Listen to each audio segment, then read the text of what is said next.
Amém, igreja. É bom adorarmos ao Senhor, é bom estarmos na presença dEle, na presença dEle que nos transforma e nos dá condição de continuarmos a nossa caminhada nesse mundo de pecado, nesse mundo que sempre tenta nos afastar dele. Irmãos, abram suas Bíblias no livro de Tiago. Nós vamos falar sobre... Eu estava meditando essa semana e perguntando para o Senhor o que Ele queria ministrar no nosso coração, na igreja, e confesso que até sexta-feira não veio nada, né? E eu já disse: Senhor, vai ministrando, me diga o que. E aí Deus ministrou, estava uma palavrinha no meu coração, que era fidelidade. E Deus, quando eu estava orando, Deus ministrou o que era sobre o que nós deveríamos falar. Aí fluiu até demais o negócio, né? Vou ter que dividir em 3 mensagens agora, não vai dar uma só. E a gente vai falar não sobre fidelidade, também está incluso, mas a gente vai falar sobre 3 níveis da infidelidade a Deus. Já bem falado, né, irmãos? Nós vamos lá, foi o que Deus ministrou. E eu acho que é bem importante para nós meditarmos sobre isso, porque nós, como cristãos, estamos numa luta nessa caminhada daqui até o céu, uma batalha ferrenha contra aquilo que tenta nos afastar de Deus. E a palavra de Deus, ela tem tudo o que nós precisamos para vencer isso. Porém, a nossa carne é complicada, né?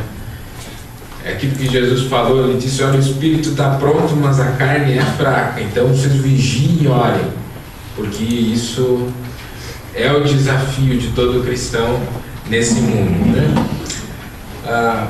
Deixa eu abrir um parênteses aqui.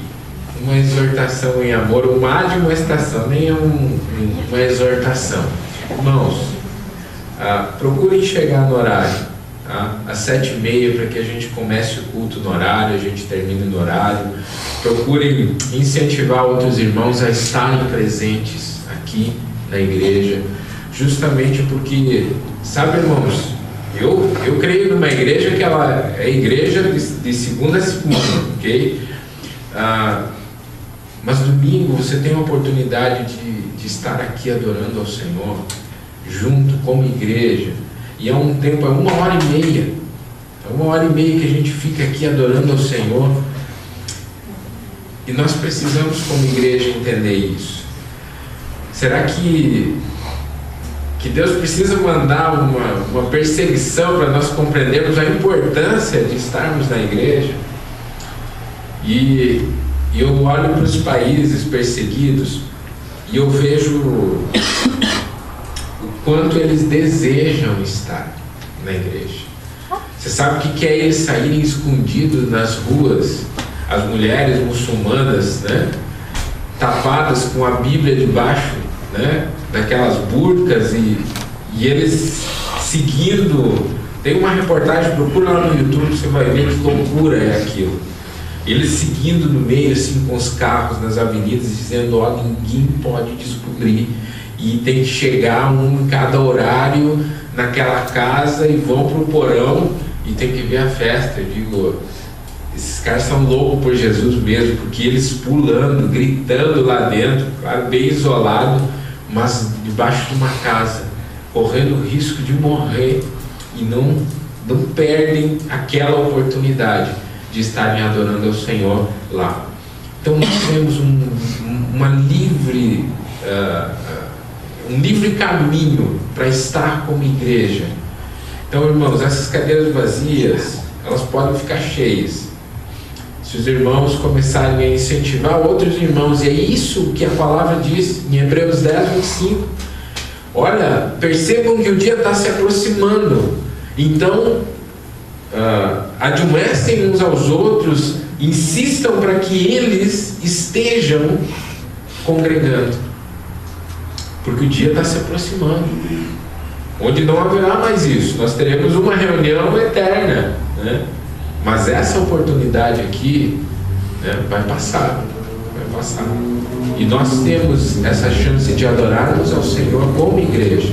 Então, é 1h30, né? Se não está conseguindo chegar no horário, vem um pouquinho antes, comece a se arrumar. 15 minutos que você consegue. Aí vai melhorar a dinâmica da igreja, a gente não precisa atrasar nada, e assim a gente vai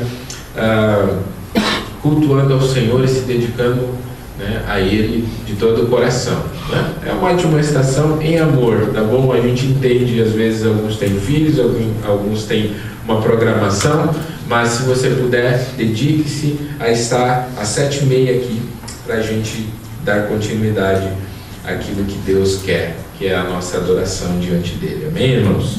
Amém? Não ficaram bravos comigo, né? Amém. Então tá bom. Então agora vamos ficar bravos. Vamos lá. Tiago 4, do versículo 1 até o versículo 10. Diz assim: de onde procedem guerras e contendas que há entre vós? De onde, senão dos prazeres que militam na vossa carne? Cobiçais e nada tendes, matais e invejais e nada podeis obter, viveis a lutar e a fazer guerras, nada tendes porque não pedis, pedis e não recebeis, porque pedis mal para esbanjardes em vossos prazeres. Infiéis, não compreendeis que a amizade do mundo é inimizade de Deus? Aquele, pois, que quiser ser amigo do mundo, constitui-se inimigo de Deus. Ou supondes que em vão afirma a Escritura: é com ciúmes que por nós anseia o Espírito que Ele fez habitar em nós? Antes, Ele dá maior graça, pelo que diz: Deus resiste aos soberbos, mas dá graça aos humildes. Sujeitai-vos, portanto, a Deus, mas resisti ao diabo e ele fugirá de vós. Chegai-vos a Deus e ele se chegará a vós outros. Purificai as mãos, pecadores, e vós que sois de ânimo dobre, limpai o coração, afligi-vos, lamentai e chorai. Converta-se o vosso riso em pranto e a vossa alegria em tristeza. Humilhai-vos na presença do Senhor e ele vos exaltará. Amém, irmãos? Só essa palavra já é uma baita exortação, né? Então é uma palavra forte de Tiago, onde ele envia para a igreja. E quando eu medito no poder de Deus nessa palavra, e eu vejo que Deus não age como um impulso, né? Como nós, Deus não reage, né? E nada pega ele de surpresa. E eu vejo que Deus, ele está tão acima, é tão elevado, ele transcende tudo o que nós podemos pensar. E quando eu paro para pensar nisso, eu tenho que, chega de pensar na grandeza de Deus, porque vai explodir meu cérebro aqui, né? Porque é muito elevado, não tem como compreender o tamanho da grandeza de Deus. E às vezes é tão chato, porque nós meros mortais, né? Que nem Deus falou para Ezequiel, né? Filho do homem, põe-te em pé, né? Filho do homem ali quer dizer, mais ou menos isso, mero mortal, se põe em pé que eu vou falar contigo, né? Nós, meros mortais, achamos que sabemos mais do que Deus, né? Achamos que nós sabemos mais do que Deus a respeito da nossa vida. Então eu quero isso para a minha vida, eu vou lá e faço, né? Eu vou fazer isso e as coisas vão se resolver. Às vezes a gente pensa isso. Sempre temos soluções para os nossos problemas, para as nossas circunstâncias, e assim vai, né? Eu vejo que desde o início da humanidade nós temos encontrado mais e mais maneiras de aprendermos a serem fiéis a Deus. Isso é uma lástima, isso é um problema muito sério na humanidade. Adão e Eva foram infiéis, né? Desobedeceram ao Senhor. Aí vem Caim, desobedece a Deus, desagrada a Deus, é infiel a Deus, é infiel ao seu irmão, mata ele.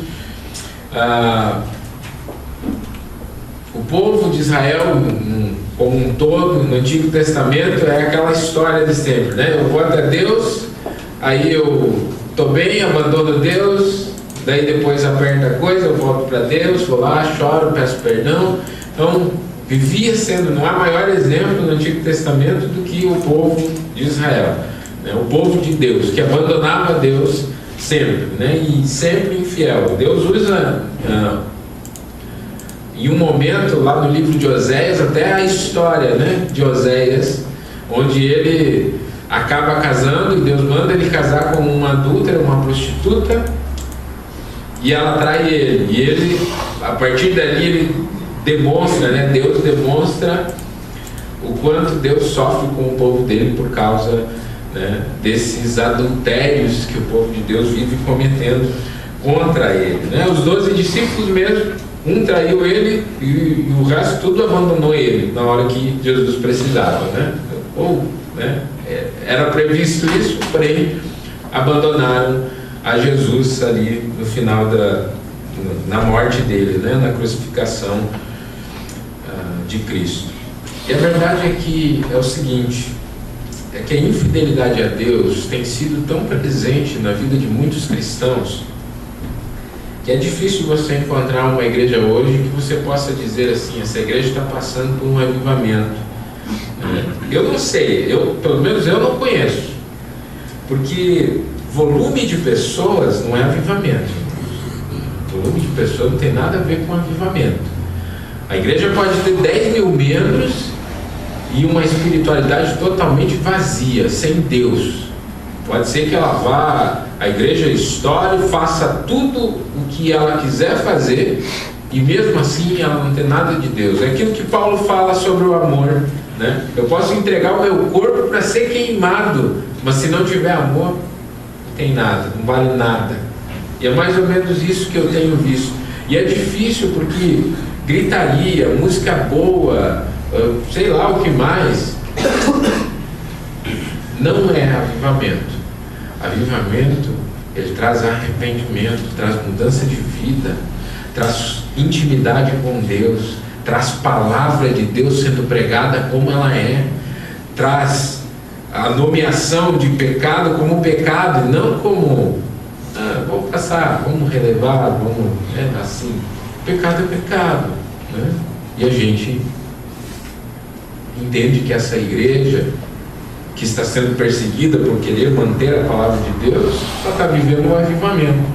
E aí, ao invés de aumentar, às vezes ela esvazia. Agora, se Deus quiser fazer multiplicar, Ele multiplica, que nem o avivamento de Atos.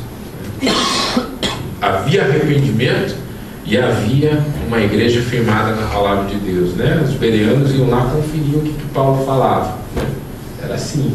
Isso é avivamento. Uma igreja que não sai por aí acreditando nos lobos que tem por aí, os mercenários, né?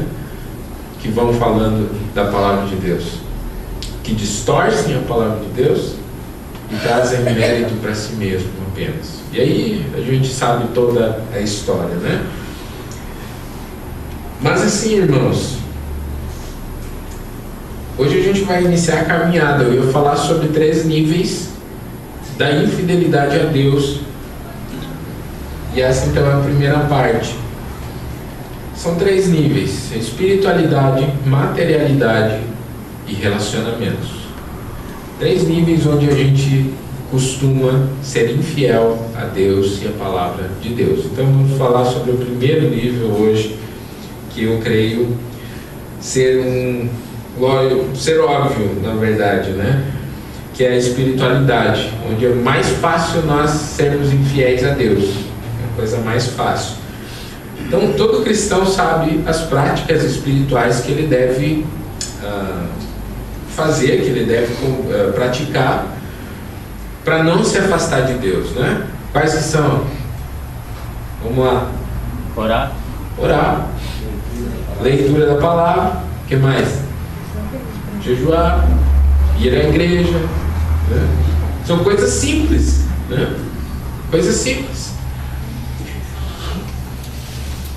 E nós sabemos que fazer essas coisas, fazendo essas coisas, nós fortalecemos o nosso espírito em Deus. E é simples assim. É simples. Mas chega um momento na nossa caminhada cristã que nós andamos tanto nessa prática, né? Eu tenho 19, 20 anos de convertido, né?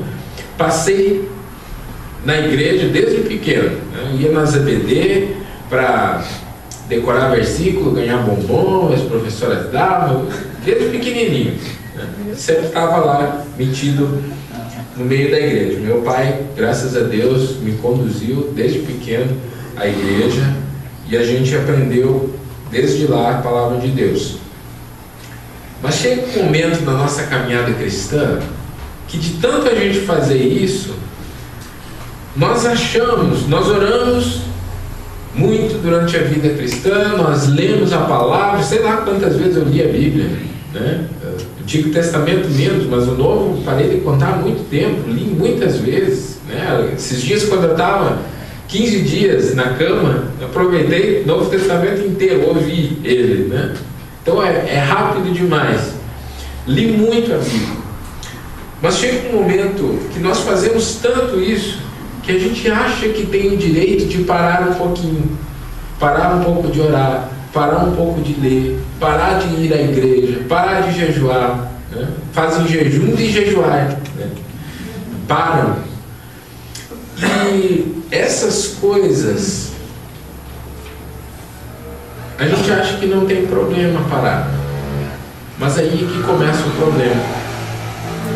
É aí que a infidelidade passa a devorar a nossa espiritualidade em Deus. Nós passamos a ser infiéis a Deus e começamos a criar uma amizade com o mundo, como a gente leu ali no texto, uma amizade com o mundo, com as coisas mundanas. E em Hebreus me inculca muito esse texto. Eu não sei, irmãos, uma vez eu falei aqui sobre ler a Bíblia inteira. Eu quero constranger nenhum dos irmãos, não vou nem pedir para levantar a mão, né? Quem que já leu, quem que não leu. Mas se você tem mais de 2 anos de convertido, você já deveria ter lido a Bíblia se você dedicasse 5 minutos por dia para ler a Bíblia. 5 minutos. É um dado simples. Então, pense, irmãos, é algo assim, ó. E tem um texto, Hebreus 5:12, eu falei que vocês não iam ficar bravos comigo. Em Hebreus 5:12, mas essa não é uma palavra direta para ninguém, ok, irmãos? Nós temos que pregar a palavra de Deus, ok? Não pense nos irmãos, ok? Em Hebreus 5:12 diz que muitos se tornam tardios em ouvir a palavra de Deus, tardios em praticar a palavra de Deus, que no tempo em que eles deviam ser mestres, eles necessitam de novo de leite espiritual. Então, parece que assim, ó, anos de crente e a gente tem que falar que tem que orar e tem que ler a Bíblia. Isso é a coisa mais simples, irmão.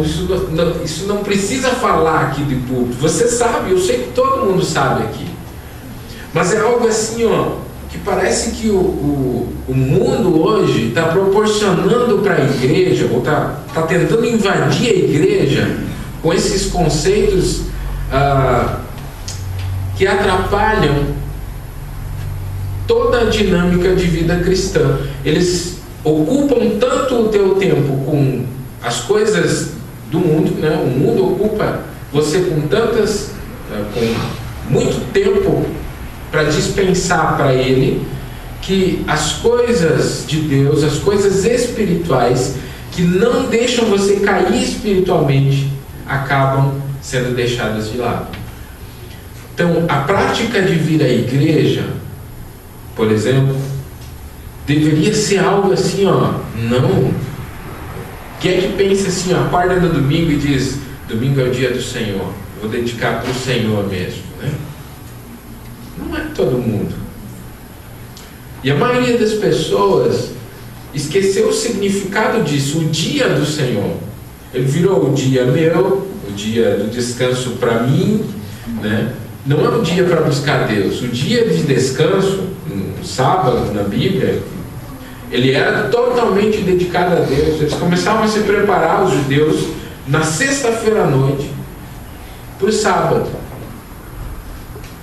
Então, nós, como cristãos, nós perdemos muito da essência. Eu não quero ser radical aqui, não estou dizendo você tem que parar com tudo agora, tem que ficar ajoelhado no teu quarto orando. Não é isso.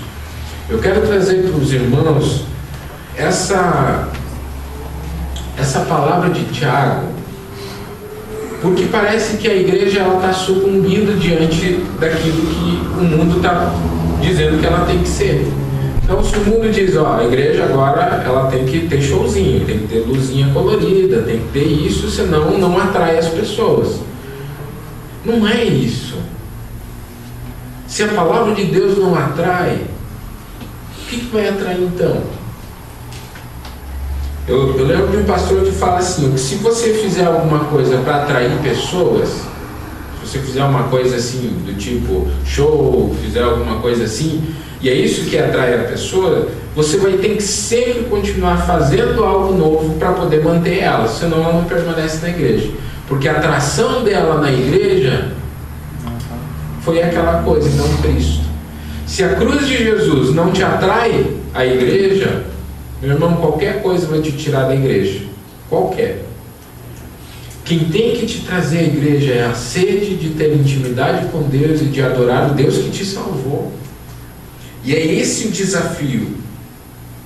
Então, a gente tem que parar de tentar ficar amigo das coisas mundanas, aceitando voltar a práticas que antes nós considerávamos errada. E aí nós vamos perceber que Tiago aqui está falando da infidelidade e inimizade contra Deus, justamente essas coisas. É aquela sede de voltar para a vida que antes eu tinha sem Deus. Por que lá no início da nossa caminhada, a gente chama de primeiro amor, né? Por que era tão importante para nós ler a palavra? Era tão importante nós orarmos? De repente passou aquela vontade. Será que não foi nós que mudamos e não aquilo que a gente diz, olha para a igreja, não, mas a igreja já não tem mais aquele fervor, né? Não tem nada a ver com o fervor da igreja, tem a ver com o meu fervor, com a minha busca, com aquilo que eu estou desejando hoje. No versículo 2, existe uma palavra-chave aqui para nós meditarmos sobre isso, para fazer entender por que caímos na infidelidade espiritual a Deus. Versículo 2 diz assim: cobiçais e nada tendes, matais, invejais e nada podeis obter, viveis a lutar e a fazer guerras, nada tendes porque não pedis. Cobiçais. Palavra cobiça, né? No grego essa palavra significa fixar o desejo em alguma coisa, seja para o bem ou seja para o mal. Cobiçar é isso, fixar o desejo em. Quando nós cobiçamos algo, quando nós fixamos o nosso desejo em algo e isso toma o lugar da nossa prática espiritual, nós estamos dando o primeiro passo para nós cairmos na infidelidade espiritual. Quando a gente fixa os olhos ou fixa o desejo em algo, isso pode nos fazer cair da vontade de Deus. É por isso que Tiago vai falar, o mesmo autor, no capítulo 1, versículo 14, ele diz assim, sobre o pecado, como que as pessoas caem em pecado, né? Ao contrário, cada um é tentado pela sua própria cobiça. Ele é tentado pela sua própria cobiça, quando esta o atrai e o seduz. É esse fixar desejo em uma coisa que acaba fazendo a gente pecar. Quando a gente fixa o desejo, já ficou com aquele desejo assim, eu quero aquilo, e tu não está nem aí para nada, não interessa o que a esposa pensa, o que o filho pensa, eu quero isso, né? Fixou o desejo nisso. Sabe, irmãos, todo mundo dá o exemplo, né? Eu acho que a gente pode trazer aqui. Todo mundo dá o exemplo de um homem casado que fixou o olhar, fixou o desejo em uma mulher, né? E ele acabou caindo em adultério. Do momento em que ele fixou o desejo em aquela mulher, até o momento que ele caiu, até a consumação do pecado, ele passou por uma etapa. Não foi assim, ele caiu em adultério. Provavelmente um homem de Deus que cai em adultério, ele começa perdendo a vontade de estar na presença de Deus, de ler a palavra, de orar, de praticar, dessas práticas espirituais. Um dos primeiros sinais é a igreja. Eu não tenho mais vontade, aquilo já se tornou monótono. É um dos primeiros sinais. Aí ele dá um passo para trás e ele diz: olha, eu posso orar, eu posso buscar a Deus em casa do meu jeito, não preciso da igreja. Primeiro passo para sair fora do propósito de Deus. E isso é sutil demais, sutil demais. A pessoa não percebe, muitos não percebem, nem mesmo a igreja. Depois ele começa a não se importar mais com a família. Ele começa a criar hábitos, né, próprios, desejos de si mesmo.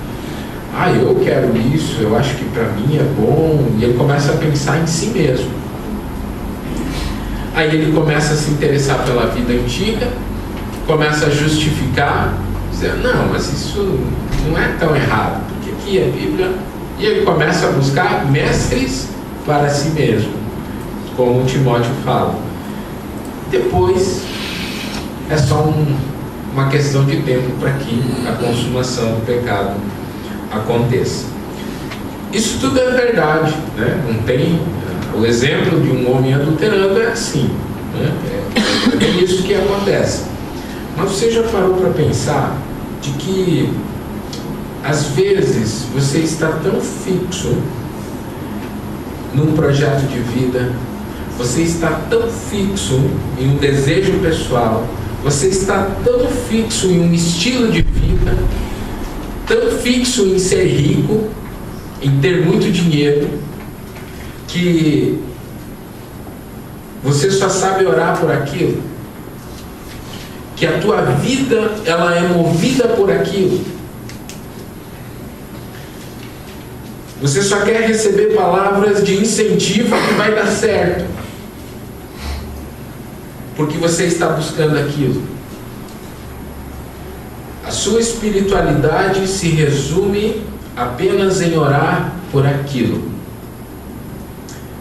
E eu vou falar algo bem forte agora.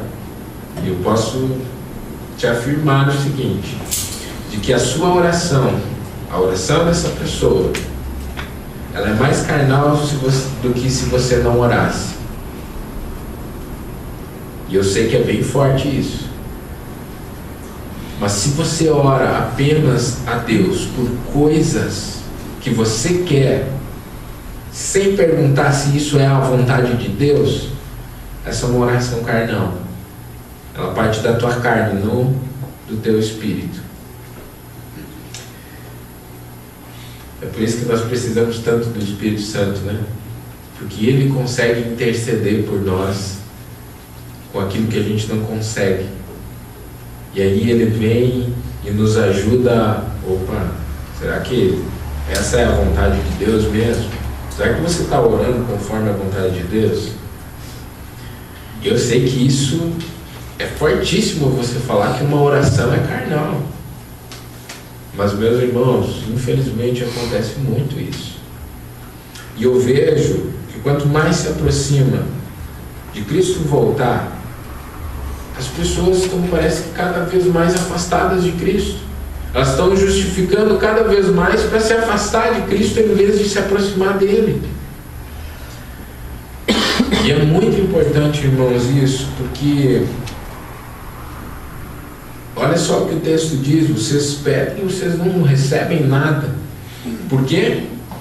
Porque vocês pedem mal para gastar naquilo que é prazer para vocês. Oração carnal.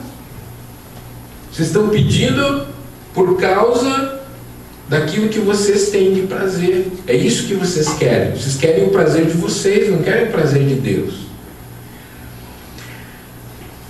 Quer coisa mais carnal do que essa? Do que mais infiel do que o propósito da oração? A oração é intimidade com Deus. A oração é você estar com Deus e dizer: Senhor, eu estou aqui, você me conhece por dentro, eu sei o que eu preciso ser transformado, estou aqui entregue ao Senhor. Mas não, nós pedimos para gastar os nossos prazeres. O texto de Tiago 4 vai falar isso, né? Pedimos mal para esbanjar nos nossos prazeres. Será que não pensamos nem na possibilidade de dizer para Deus: é isso mesmo, Senhor, da tua vontade? É isso mesmo que o Senhor quer? Acho que é a coisa que as pessoas mais têm medo de dizer numa oração, né? Senhor, eu quero isso aqui, me manda lá para os Estados Unidos, eu quero, que nem o João, eu quero ir para lá, né? Quero ficar lá. Veio o Lucas também, né? Quero ir para lá. Ah, mas essa é da tua vontade, Senhor.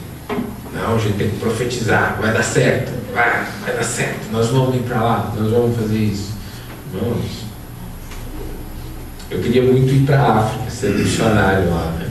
Eu orava certo que eu ia para lá. Já contei aqui para os irmãos, né? Fui para a MCM, para a Escola de Missões, passei lá um ano e disse: eu vou para lá, não volto mais para casa, vou para a África. Estou eu aqui, agora de pastor sem previsão de sair daqui, né? Deus é quem faz isso. Será que a gente não vai aprender a orar: Senhor, eu quero, mas assim, ó, seja feita a tua vontade? Não foi essa a oração da cruz antes no Getsemane? Foi essa a oração de Jesus. Não é a minha vontade. Se eu consigo orar: Senhor, faça segundo a tua vontade, essa oração é a oração que Deus quer ouvir. Oramos para Deus abençoar o nosso negócio, né? Alguém já orou aí para ir à falência ou não? Ninguém. Oramos para Deus abençoar.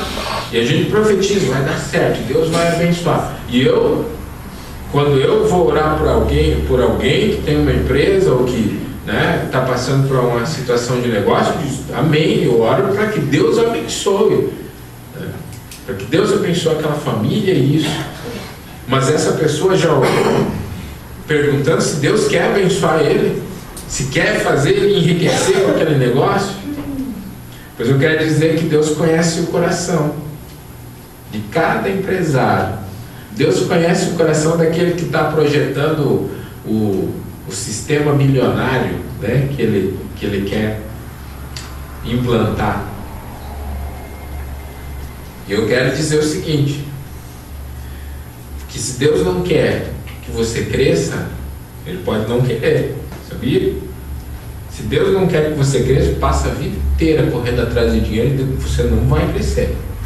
Você não vai ser rico. Você vai ter o sustento necessário para a tua vida, mas Deus não vai te dar dinheiro. Se no teu coração Ele souber que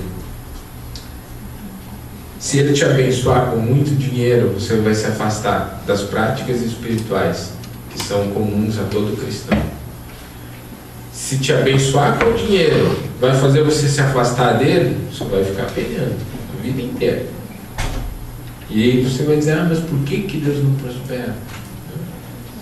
Mas toda vez que ele dava um dinheirinho, dava um alívio, né, para o povo de Israel, ele ia lá. Agora sim, vamos lá, vamos adorar a estátua, vamos construir isso aqui. Era assim. Então Deus conhece o nosso coração. E a Bíblia diz que o nosso coração é mais enganoso do que qualquer outra coisa. E você diz que você se conhece, mas você não se conhece. Você não viveu todas as situações na vida. E pode chegar numa situação em que você se diga assim, meu Deus, eu não me conheci. Como é que eu fiz isso? Porque, olha, nem eu me conheço. Mas Deus conhece o teu coração. Tem um pastor que falou uma coisa para mim e eu nunca esqueci.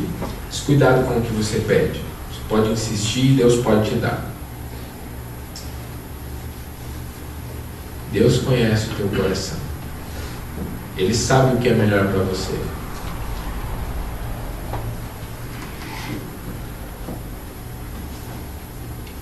Se Ele percebe que você, na bênção, vai deixar de buscar Ele, é melhor que você não seja abençoado financeiramente. É melhor que você não tenha o carrão do ano. É melhor que você não tenha a casa mais maravilhosa, que você tenha uma poupança enorme. É melhor que você passe aí lutando mesmo, né? Pagando as contas ali no sufoco. Você consegue assim, vamos para as férias, talvez você tenha que ir para as Imbros, em vez de ir para as praias de Maceió. Mas Deus vai te abençoar com a presença dele. Quem sabe da história de Imbros, porque eu contei aqui, né? Mas se ele vê fidelidade, e eu creio nisso, sabe? Deus pode abençoar alguém com muita riqueza, quando ele enxerga um coração que é fiel. Quando ele enxerga um coração que é fiel. Eu vi pessoas darem o que tinham, né? Eu amo o Senhor, vou dar o que eu tenho para a obra do Senhor. E sei que Ele continua prosperando na vida, e continua ofertando, e vou construir isso aqui para abençoar as pessoas, e vou ofertar, e abençoa pessoas, e Deus prospera. Deus prospera porque o coração dele não está naquilo. A Bíblia diz que o amor ao dinheiro é o problema, não o dinheiro. É o amor ao dinheiro.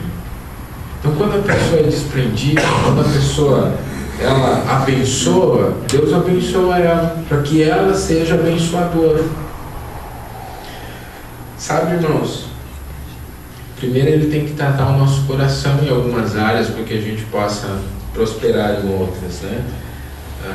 Para depois Ele te abençoar. Já viu aquela historinha, né? Antes o irmãozinho ficava só pedindo para Deus para ter uma motinha, um carrinho, né? Depois que teve, nunca mais foi na igreja, né? Às vezes tem uns que são assim mesmo, né? Essa história não é baseada em conto de fada, é real mesmo. Sempre tem os irmãozinhos assim, né? Depois que comprou o carro, nunca mais foi na igreja, né? Alguns é cutuco, né? Dos outros irmãos, né? Porém, tem gente que é assim, e Deus vai segurando, aí o carro quebra, daí volta para a igreja, né? Não, Senhor, precisa, né?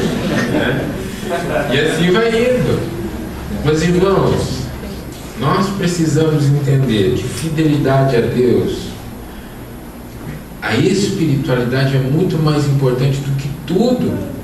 E semana que vem a gente vai falar sobre materialidade, a gente vai entrar em algumas coisas a respeito disso. Materialidade, já vem ele falar de dízimo, oferta, né? Não é isso. É muito mais do que a gente dizer, não dou dízimo, então eu sou infiel. Não tem nada a ver. A gente vai ver o quanto Deus quer mudar o nosso conceito de cristianismo, de que Ele controla tudo, de que nós cantamos, tudo vem de Ti, Senhor. Quantas vezes nós cantamos coisas que não são reais na nossa vida, na prática? Então, assim, irmãos, para nós irmos para o final, o nosso desejo não pode estar fixo nos prazeres nossos, mas naquilo que é prazeroso para Deus. Né? Jesus chega lá para a mulher samaritana e ele diz o quê? Diz: olha, o Pai está procurando, não é nem lá em Samaria, nem nesse monte, nem naquele monte, mas o Pai está procurando adoradores que adorem em espírito e em verdade. Se você é infiel na espiritualidade, você não vai conseguir firmar os teus pés em algo que te sustente, seja na riqueza ou na pobreza. E nós precisamos entender isso. A sua oração não pode se resumir a pedidos. A sua oração precisa resumir-se em intimidade com Jesus, em conhecer aquele que te criou, que te salvou, aquele que quer transformar a tua vida. A palavra não pode servir para você apenas como amuleto. Leia a palavra. Olhe na Bíblia o que ela diz para você. E não é você ir lá procurar para justificar aquilo que você quer fazer. A gente precisa entender isso. Nós esquecemos muito do versículo 5, ele diz assim, ou supondes que em vão afirma a Escritura, é com ciúme que por nós anseia o Espírito que Ele fez habitar em nós. O Espírito tem ciúmes de nós. O Espírito anseia por nós e não pelas coisas que a gente deseja. Ele quer te abençoar, Ele quer, mas Ele deseja você. Ele quer você na presença dEle. Ele tem ciúmes de nós porque Ele queria que você amasse tanto o Espírito como você ama as outras coisas, como você ama o dinheiro, como você ama o conforto, como você ama as suas amizades. Isso é profundo, irmãos. O Espírito tem ciúmes de você, porque Ele quer estar contigo. E nós não queremos estar com Ele. Às vezes nem lembramos. 5 minutos por dia, meus irmãos. 5 minutos por dia. Você vai ler a Bíblia em 2 anos. Isso vai trazer prazer para a tua alma. É simples. Mas o mundo está tentando fazer com que você desista dessa intimidade com Deus. Eu não sei vocês, irmãos, mas eu não quero ser infiel ao Senhor. Eu não quero viver um cristianismo raso. Eu realmente quero conhecer Ele. Eu quero ter mais intimidade com Cristo. Eu não sei de todas as coisas. Não sei mesmo. Quanto mais eu conheço, mais eu estudo, mais eu percebo que eu tenho que aprender mais. E Deus é tão magnífico. O Espírito Santo ele é tão doce quando você percebe a voz dele, que a nossa caminhada cristã ela para de se resumir a pedir coisas. Ela começa a ter anseio pela presença dele. Vocês já imaginaram no céu os anjos passarem dia e noite dizendo santo, santo, santo é o Senhor? Vocês veem sentido nisso? Agora, na mentalidade de vocês, será que vocês conseguem passar o dia inteiro dizendo santo, santo, santo, santo e ter prazer nisso?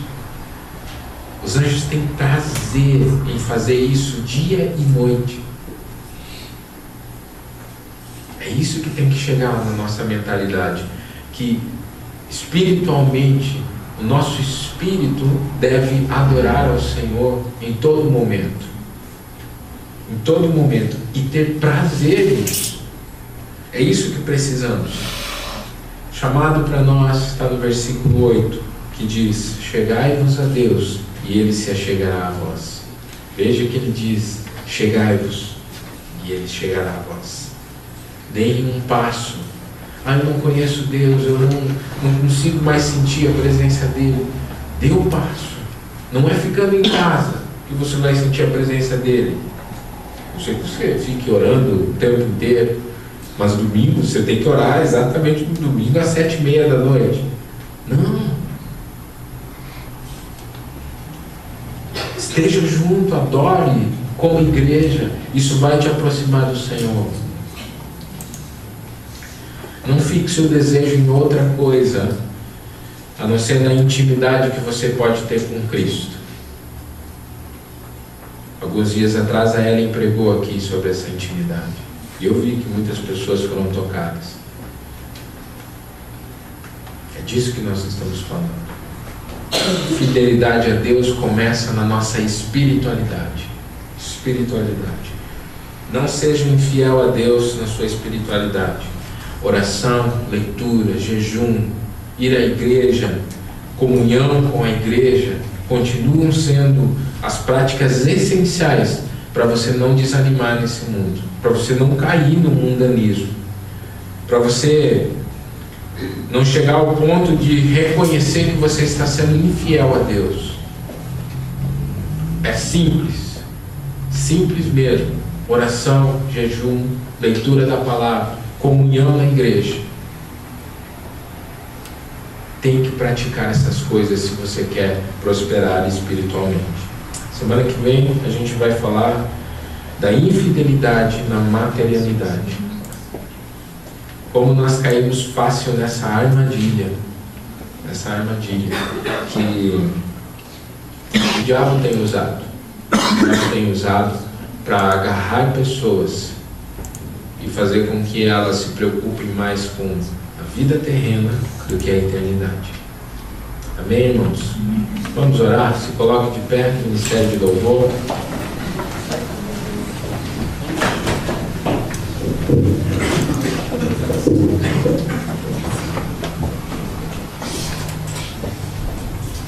É uma palavra dura, uma palavra que nos conduz a refletirmos sobre a nossa fidelidade a Deus, porém é necessária. É necessária porque a igreja do Senhor Jesus, ela é diferente do mundo, porém ela está aqui para mostrar ao mundo que há um caminho melhor. A gente tem que falar sobre todas as coisas. A palavra de Deus não é eu falar só sobre aquilo que eu gosto, né? E nem é ouvir só o que eu gosto. É bom ouvir sobre bênção, né? Sobre perdão. A gente precisa perdoar, ser perdoado. Mas é bom também a gente lembrar que nós temos uma responsabilidade diante de Deus. E é isso que Deus quer, que nós vivamos o Evangelho completamente. E isso vai restaurando as nossas vidas à imagem de Jesus Cristo. É Ele que transforma e nos tornando cada vez mais parecidos com Cristo. Cristo amava pecadores, mas Ele dizia: vai e não peques mais, não viva no pecado. Precisamos ouvir palavras que nos incentivam a viver fiéis, a conduzir a nossa vida em fidelidade a Deus. E se eu tiver que falar e tomar pedrada, porque eu falei a verdade, eu vou fazer, vou tomar pedrada, vou continuar amando as pessoas que me jogaram, porque não é negociável o Evangelho. A palavra de Deus não é negociável. Ela é o que é ela que transforma, é ela que restaura, é ela que muda o ser humano de um pecador para um pecador arrependido. E um dia todos nós seremos santos por completo, quando nós estivermos na presença de Deus e Ele restaurar todas as coisas. Amém, irmãos? Quero agradecer a presença da Karina, isso? É Karina? Veio com a Brenda? Quem que veio? Oi? Larissa. Ah, tá, parecia um C aqui, desculpa. Por isso que ela não entendeu. Seja bem-vindo, que Deus abençoe a tua vida. Que nós possamos, a cada um de nós, lembrarmos que o Senhor deseja ter intimidade com o Senhor. Intimidade, com você. O Senhor quer ter intimidade com você. É Ele que quer demonstrar para você um caminho que é muito mais do que coisas. É a presença dele e é só isso. E isso vai mudar as circunstâncias do teu dia, da tua semana, da tua vida. Porque ele vai andar contigo ministrando coisas eternas. Amém, irmãos? Feche os teus olhos, vamos orar. Pai, em nome de Jesus, nós te agradecemos pela tua palavra, porque ela sempre nos fala algo que visa transformar o nosso coração mais parecido com a imagem de Jesus Cristo. Sabemos, Senhor, que nem toda palavra ela continua sendo mel na nossa boca, mas ela desce amarga. Porém, Senhor, nós cremos que o próprio Jesus provou o sofrimento. E a Bíblia diz que ele aprendeu a obediência através daquilo que ele sofreu, como um homem aqui. E nós, Senhor, precisamos seguir os passos de Cristo, onde ele mesmo nos diz para carregarmos a nossa cruz, se quisermos ser discípulos dele. Por isso, Senhor, nos anima, Pai, nos dê, Senhor, a coragem de vivermos de forma diferente do mundo, a não termos, Senhor, a amizade com o mundo como preferência na nossa vida, mas sim a amizade com o Senhor, com o Teu Santo Espírito, e assim possamos crescer na intimidade com o Senhor, e o Senhor possa revelar coisas eternas que nos fazem, Senhor, que fazem a nossa alma se alegrar, Pai, com tamanhas revelações que o Senhor tem para nós. Por isso, nos ajude como igreja, Pai, a firmar os nossos pés, a firmar, Senhor, a nossa vida num evangelho, Senhor, que não negocia a verdade do Senhor, Pai. Que sabemos que o Senhor tem bênçãos incontáveis para nós, mas também sabemos que é um desafio viver como cristão verdadeiro em um mundo de pecado, Pai. Nos ajude, Senhor, a sermos aqueles que vão proclamar o Evangelho da verdade, Pai, de um compromisso real com Cristo, ao invés, Senhor, de nos adaptarmos ao mundo, Pai. Que nossa verdade, Senhor, seja sempre Jesus Cristo, e Ele seja aquele que sustente e guia a nossa vida dia após dia, Pai. Eu te peço em nome de Jesus que abençoe a semana de cada um dos meus irmãos, Pai. E que, Senhor, o amor de Deus Pai, a graça de Jesus Cristo e a comunhão e a consolação do Espírito Santo esteja com todos nós. E a igreja pode dizer amém. Amém, irmãos. Abrace o seu irmão, vai na paz do Senhor. Que Deus abençoe.